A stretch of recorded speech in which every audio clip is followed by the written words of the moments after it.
Olá pessoal, sejam bem-vindos e bem-vindas a mais uma aula de Biologia 1. Na nossa aula de hoje nós vamos falar sobre o sistema genital masculino e feminino e também sobre alguns aspectos relacionados à reprodução humana.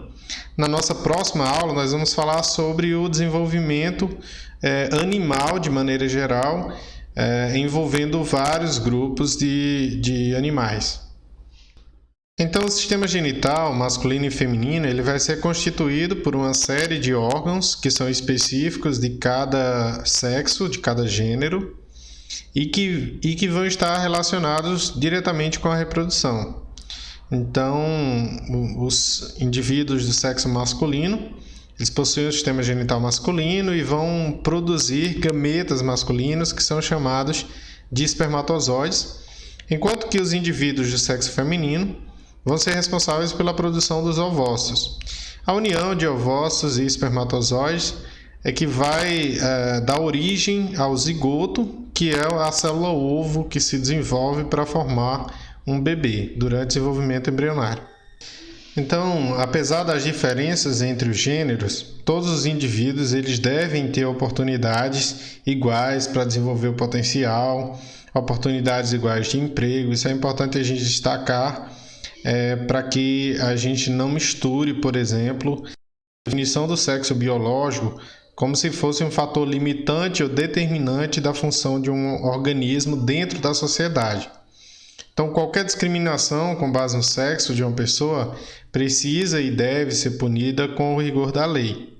Mas existem diferenças entre o sistema genital masculino e feminino. Então, ao longo da nossa aula de hoje, nós vamos abordar essas principais particularidades. Você conhece as funções das principais partes desses sistemas? Se você não conhece, essa aula ela vai esclarecer quais são as partes do sistema genital masculino e feminino em detalhes. É importante também a gente entender em que condições é possível que uma gravidez possa ocorrer e quais são os fatores que contribuem para que ela aconteça em decorrência, obviamente, da união dos gametas masculino e feminino. Bem, os órgãos genitais masculinos, hoje a gente tem vários estudos e conhecimento com detalhes sobre essas estruturas que estão ligadas à genitália masculina e ao sistema reprodutor masculino, mas esse conhecimento ele começa a ser acelerado, a ter um nível de embasamento maior a partir dos séculos XV e XVI. Então, a partir daí, começa a se estudar as células reprodutoras, que são denominadas de gametas. No caso do gameta masculino, nós estamos falando do espermatozoide. É o gameta que é responsável por levar o material genético do homem para o outro, que vai ser a célula ovo, que carrega essa identidade biológica a partir do espermatozoide. E o gameta feminino é o óvulo, que na verdade a gente vai denominar de ovócito secundário, isso porque a meiose ela vai ser concluída depois da fecundação, que é quando de fato a gente vai ter uma estrutura que é denominada de... Bem, essa ilustração ela demonstra bem o quanto o conhecimento sobre a reprodução e sobre os sistemas genitais masculinos e femininos ele evoluiu e se acelerou nos últimos anos. À esquerda, a gente tem a ilustração de um feto humano dentro de um outro feito por Leonardo da Vinci, entre 1452 a 1519. Já na imagem à direita, nós temos um gameta masculino fertilizando um gameta feminino em azul, em uma imagem de microscopia eletrônica em que você tem uma ampliação de 7.000 vezes. Então, só aí você tem uma noção da riqueza de detalhes e de compreensão que a gente tem hoje sobre a reprodução. Bem, à esquerda a gente tem a imagem de um homem e com uma ampliação sobre o seu sistema reprodutor. E aqui a gente tem as partes que compõem esse sistema reprodutor. Então, nós temos o testículo, que é a glândula, que vai ser responsável tanto pela produção testosterona, que é o hormônio sexual masculino, quanto também a produção dos espermatozoides. Na parte superior ao testículo, a gente tem o epidídimo, que é uma região onde a gente tem um armazenamento de espermatozoides que são transportados pelos ductos deferentes ou canais deferentes até a uretra, por onde esses espermatozoides são liberados. O testículo e o epidídimo eles vão ficar dentro de uma estrutura que é denominada de escroto ou saco escrotal. Existem algumas glândulas que vão estar associadas com o sistema reprodutor masculino. Que glândulas são essas? A gente tem a glândula bulboretral, que vai ser responsável pela produção de um líquido transparente que equilibra o pH da uretra para que os espermatozoides não morram por conta, da acidez do canal da uretra, visto que pela uretra também vai passar a urina e a urina é ácida. Então esse líquido da glândula bulboretral ele vai equilibrar o pH e fazer com que o canal da uretra se torne propício, para o transporte de espermatozoides durante uma ejaculação. A gente tem a glândula seminal, que ela vai ser produtora do sêmen, que é o líquido que vai transportar os espermatozoides. Juntamente com o sêmen, a gente tem nutrientes que são necessários para manter os espermatozoides vivos. E a gente tem a próstata, que vai produzir o líquido prostático, que também compõe o sistema reprodutor masculino. Aqui a gente tem a ilustração do pênis, que é o órgão sexual masculino, e a gente tem um corte transversal dele, mostrando o tecido esponjoso e as características do pênis.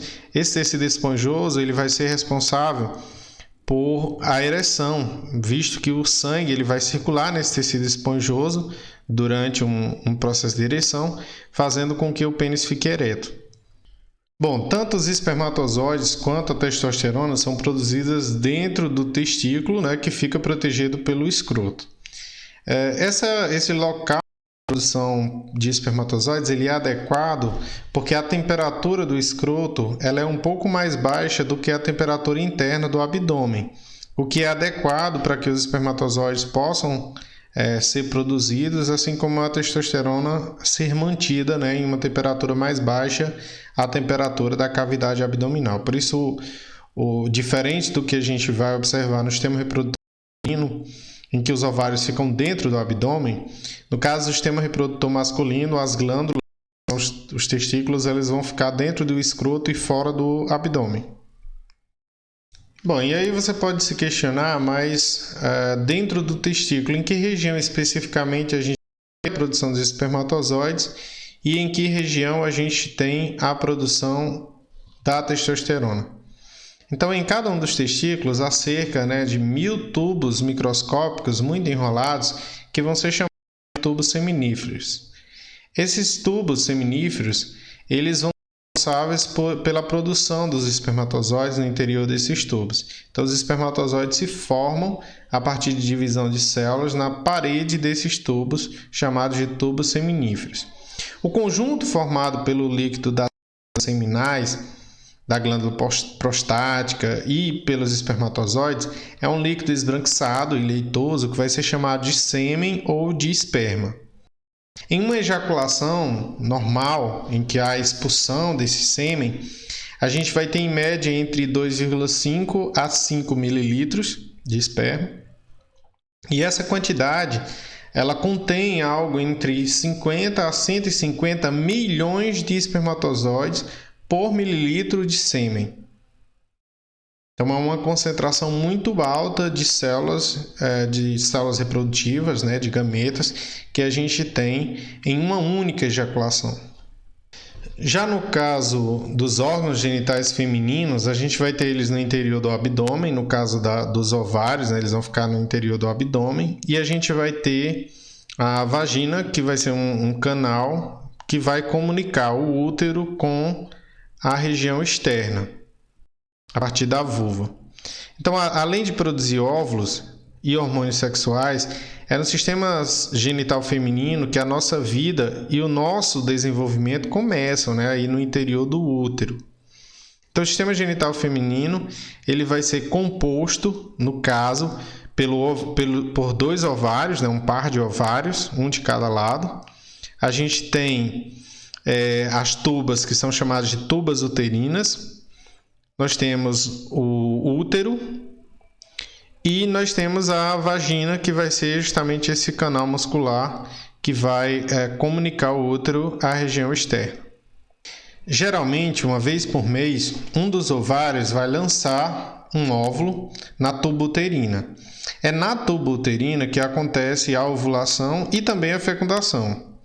A célula reprodutora feminina, que a gente vai chamar de ovócito secundário, ela é conhecida normalmente como óvulo e ela é produzida dos ovários, né, alternando um mês em cada ovário. Cada ovário vai liberar um óvulo durante um mês e alternando-se. Esses ovários são responsáveis por produzir os hormônios sexuais. Na espécie humana, a célula lançada na tuba uterina é chamada de ovócito secundário. Então, o útero ele vai se comunicar com o exterior do corpo pela vagina. A vagina é um tubo musculoso que ele vai ter algo em torno de 8 a 12 centímetros de comprimento. E é nela que a gente vai ter a penetração do pênis para a liberação dos espermatozoides. Então, esses espermatozoides que são liberados a partir do pênis, né, com essa penetração na vagina durante o coito, esses espermatozoides eles vão percorrer o útero e a tuba uterina em direção ao ovócito, desde que a mulher ela esteja no período fértil, né, no período em que há a liberação do ovócito. As aberturas da uretra e da vagina são protegidas de pele, que são chamadas de lábios. Nós temos os lábios maiores, que são esses lábios mais externos, conforme você pode observar nessa imagem à direita. E nós temos os lábios menores, que são esses lábios mais internos. O conjunto desses lábios, mais a vagina e a uretra, vão formar o que a gente denomina de vulva. E na composição da vulva, a gente também vai ter o clitóris, que é essa estrutura que vai ser responsável, inclusive, pelo prazer feminino, por parte do prazer feminino. Nessa ilustração à direita, você também consegue observar a presença do ímen, que é a estrutura que vai ser rompida quando se tem a primeira cópula. Bom, nos animais placentários, a gente tem 2 tipos diferentes de ciclo. Na aula de hoje, como nós estamos falando de reprodução humana, nós vamos falar sobre o ciclo menstrual. O ciclo menstrual é justamente esse ciclo que acompanha o processo de liberação do ovócito, que, como já foi mencionado, ocorre uma vez a cada mês. Em média, durante esse período, o ovário ele lança um óvulo na tuba uterina, que esse óvulo vai estar disponível para ser fecundado. O endométrio, que é a membrana que forra o útero, ele vai se preparar, ele cresce, se espessa, se preparando para receber e nutrir um embrião. Só que caso ele seja fecundado, né, esse embrião vai se alojar no endométrio, dando início a um processo de gravidez. Mas não necessariamente essa gravidez vai acontecer, visto que não necessariamente vai haver cópula para que se tenha a gravidez e a cópula pode ser protegida. Enfim, existem formas de contracepção que a gente vai comentar em aulas posteriores. Então, se não houver fecundação, o endométrio ele vai se romper e uma parte dele, formada por células e sangue, vai ser eliminada pela vagina a cada ciclo menstrual, que é o que a gente denomina de menstruação. Então, basicamente, a menstruação é essa liberação do tecido que compõe o endométrio, né, formado por células e sangue, que vai ser liberado uma vez por mês, caso a gente não tenha um processo de gravidez acontecendo a partir da ovulação. E esse processo do ciclo menstrual, né, que o mais comum é que ele seja de algo em torno de 28 dias, ele é um conjunto de acontecimentos que se repetem desde a primeira menstruação, que é chamada de menarca, até o final do período reprodutivo, que é quando a gente chama de menopausa, normalmente próximo dos 50 anos. Então, a menarca deve acontecer, dependendo da mulher, entre os 10, 11 anos, por aí, enquanto enquanto a menopausa vai acontecer próximo dos 50 anos. Então esse ciclo menstrual ele vai ser coordenado por hormônios da hipófise e do ovário, estrógeno e a progesterona. Ciclos de estrógeno e progesterona vão ser alternados e se alterar durante esses 28 dias, fazendo com que a gente tenha a maturação dos óvulos. Então, dentro do ovário, um óvulo ele vai amadurecer no meio de um cacho de célula que é chamado de folículo. Há um momento em que o folículo se rompe e lança um óvulo na tuba uterina. Esse processo a gente denomina de ovulação. A mulher tem mais chance de engravidar nos dias próximos à ovulação, ou seja, no chamado período fértil. Então, conforme você consegue observar durante o ciclo, um ciclo menstrual ele inicia-se com a menstruação, que é justamente essa dissolvação do endométrio, que é eliminado juntamente com células de sangue, né? E aí, mais ou menos um período, algo em torno de 5 dias. Após o 5º dia, começa uma fase que a gente chama de fase de crescimento, em que o endométrio começa a se preparar para uma possível recepção de um óvulo, né, de um embrião que se implanta no endométrio. Então, mais ou menos no 14º dia, um dos ovários vai liberar um ovócito secundário. Esse ovócito secundário, caso seja fecundado por um espermatozoide, ele vai formar um embrião que vai se fixar no endométrio. Mas caso isso não aconteça, a fase de secreção é de algo em torno de 14 dias. Caso esse embrião não seja produzido, né, se não houve coito ou se houve um coito prevenido, aí no 28º dia, quando não se recebe o embrião, esse endométrio se descama novamente, você tem mais um ciclo menstrual. Existem alterações, nem todas as mulheres vão ter ciclos menstruais de 28 dias, né? Alterna-se e tem uma variação também de uma mulher para outra. Das centenas de milhões de espermatozoides lançados na vagina em uma única relação sexual, somente algumas centenas costumam chegar ao ponto da tuba uterina, em que pode acontecer uma fecundação e a formação de uma célula ovo-zigoto. Lembrando que cada zigoto ele é produto da fecundação de um único espermatozoide com um único ovócito. Aqui a gente tem uma ilustração de vários espermatozoides rondando um ovócito secundário e a gente observa que um dos espermatozoides está concluindo o processo de fecundação. Então o óvulo ele está sendo fecundado por um espermatozoide. Existem várias células que envolvem o óvulo, essas células elas vão formar uma zona que inclusive é protetora e que impede de outros espermatozoides conseguirem fazer a fecundação. E aqui a gente tem uma ilustração mais abaixo em que o núcleo do espermatozoide vai se fundir com o núcleo do óvulo e você vai ter o início das divisões celulares com as primeiras células formadas até você ter a formação de um embrião. O zigoto, que a partir dessa fecundação, ele é levado para o útero pelas contrações musculares da tuba uterina. Então, as tubas elas são movimentadas a contrações e também a gente tem a presença de cílios nessas tubas e o zigoto ele vai sendo arrastado até o útero. Pelo caminho, esse zigoto vai se dividir várias vezes, chegando ao útero já em um estágio com 32 ou com 64 células, numa fase que a gente chama de mórula do desenvolvimento. No útero, essa mórula ela absorve líquidos e se transforma em uma esfera com cavidade interior, conforme você pode observar na imagem, que é denominada de blastocisto. Então, o processo de desenvolvimento humano ele vai ter várias etapas, a gente vai estudar na próxima aula, especificamente o desenvolvimento, tá? Então, no útero, o embrião vai se desenvolver dentro de uma cavidade cheia de líquido, que é chamada de bolsa de ar ou âmnio, que vai proteger o embrião contra os movimentos bruscos. Então, como nós somos amnióticos, né, e placentários, esse nosso embrião ele vai ficar dentro de um âmnio que está envolvido pela placenta, que é essa bolsa, né, que vai proteger os nossos embriões. Logo nas primeiras semanas de gravidez se forma a placenta, que recebe alimento e oxigênio, e é por ela que o embrião e posteriormente o feto vai conseguir eliminar também seus resíduos.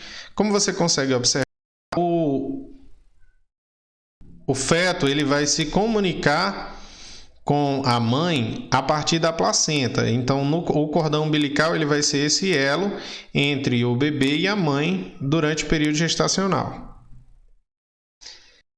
Pronto, no início da gestação, a gente tem um processo de especialização. Então, aos poucos, as células do embrião se especializam. No fim da 8ª semana, depois da fecundação, os principais órgãos do embrião já estão formados e ele passa a ser chamado de feto. Então, o feto é um termo que a gente usa para quando o embrião ele já tem mais de 8 semanas, né, e seus órgãos já estão formados. O feto ele continua a crescer e se desenvolver. No fim do 3º mês, por volta aí de 12 semanas, o feto ele já tem 30 gramas e mede 8 centímetros de comprimento. Ele começa a se mover, a mover tanto os braços quanto as pernas. A gravidez ela varia, mas ela dura em torno de 38 semanas, 266 dias após a fecundação, ou 40 semanas, 280 dias depois do primeiro dia da última menstruação. Aqui a gente tem a imagem de um feto em diferentes estágios. Aqui a gente tem com 11 semanas, então quando a gente já tem a formação dos órgãos, os braços e as pernas já começam a se movimentar, com 5 meses, e aqui um bebê já no final da gestação.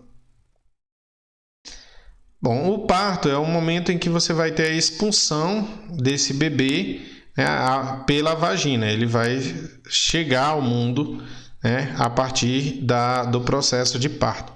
Então, as contrações da musculatura do útero, elas vão indicar que é a hora do parto, e o âmnio ele vai se romper e a criança vai ser empurrada para fora da mãe através da vagina.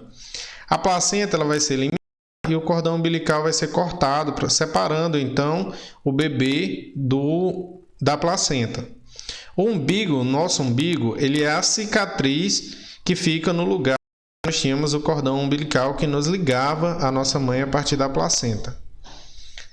Então, como você pode observar nessa imagem superior, a gente tem a placenta aí envolvendo a vagina, o canal por onde o bebê vai passar durante o parto, e esse bebê sendo recebido por um médico, né, um